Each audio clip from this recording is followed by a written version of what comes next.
Miss Rumphius, Story and Pictures by Barbara Coon.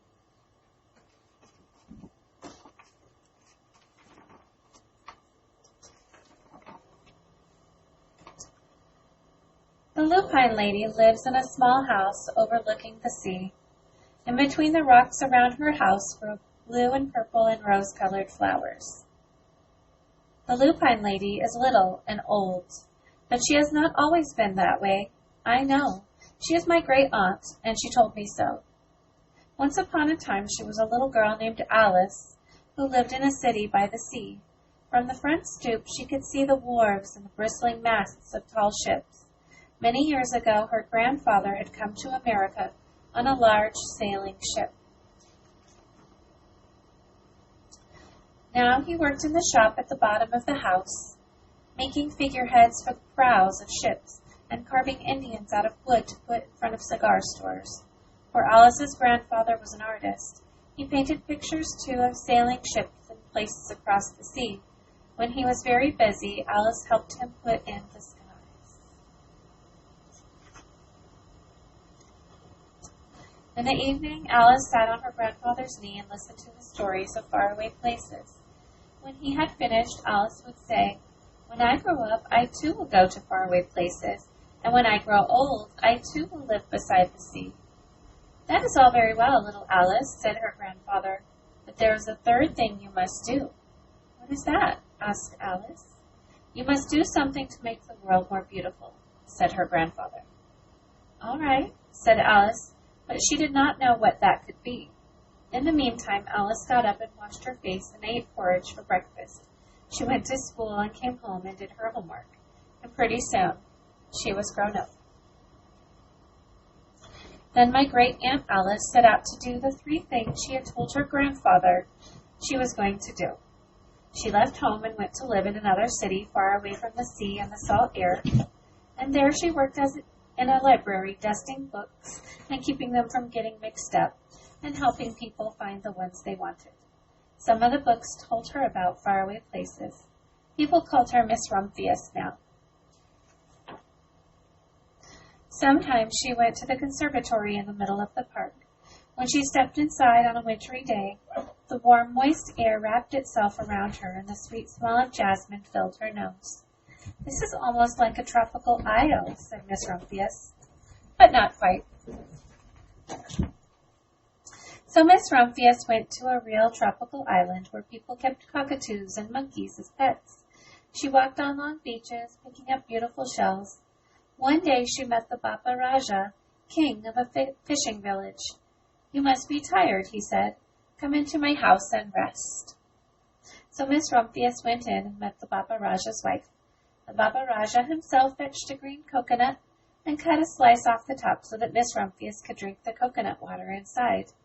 Before she left, the Baba Raja gave her a beautiful mother-of-pearl shell on which he had painted a bird of paradise and the words, "You will always remain in my heart." "You will always remain in mine, too," said Miss Rumphius. My great-aunt, Miss Alice Rumphius, climbed tall mountains where the snow never melted. She went through jungles and across deserts. She saw lions playing and kangaroos jumping, and everywhere she made friends she would never forget. Finally, she came to the land of the lotus eaters, and there, getting off a camel, she hurt her back. "What a foolish thing to do," said Miss Rumphius. "Well, I have certainly seen faraway places. Maybe it is time to find my place by the sea." And it was, and she did.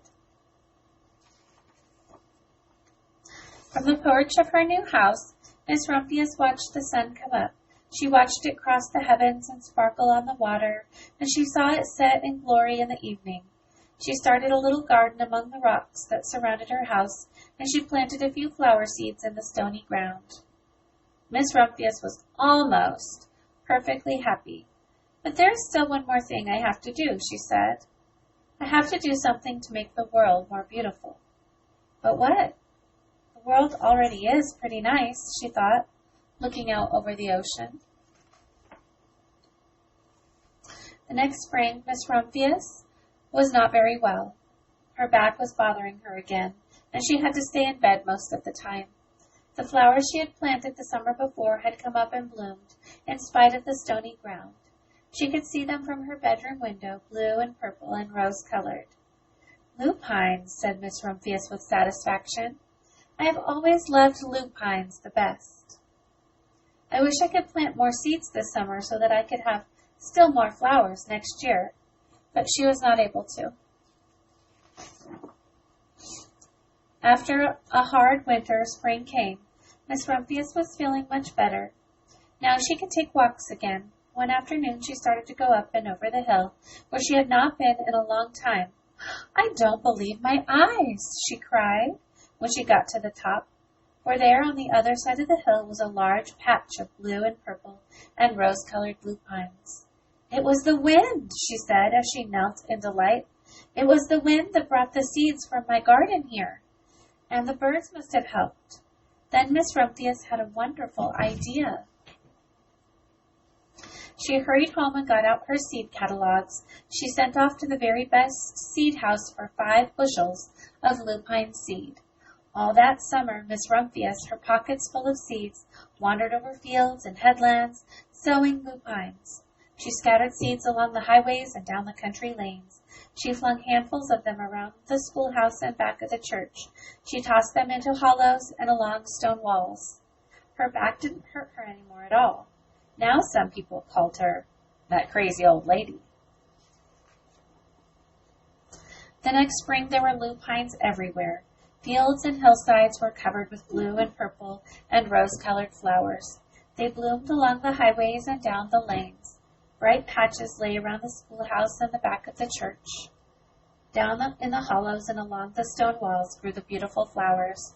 Miss Rumphius had done the third, the most difficult thing of all. My great-aunt Alice, Miss Rumphius, is very old now. Her hair is very white. Every year there are more and more lupines. Now they call her the Lupine Lady. Sometimes my friends stand with me outside her gate, curious to see the old lady who planted the fields of lupines. When she invites us in, they come slowly. They think she is the oldest woman in the world. Often she tells us of stories of faraway places. When I grow up, I tell her, I too will go to faraway places and come home to live by the sea. That is all very well, little Alice, says my aunt, but there is a third thing you must do. What is that? I ask. You must do something to make the world more beautiful. All right, I say.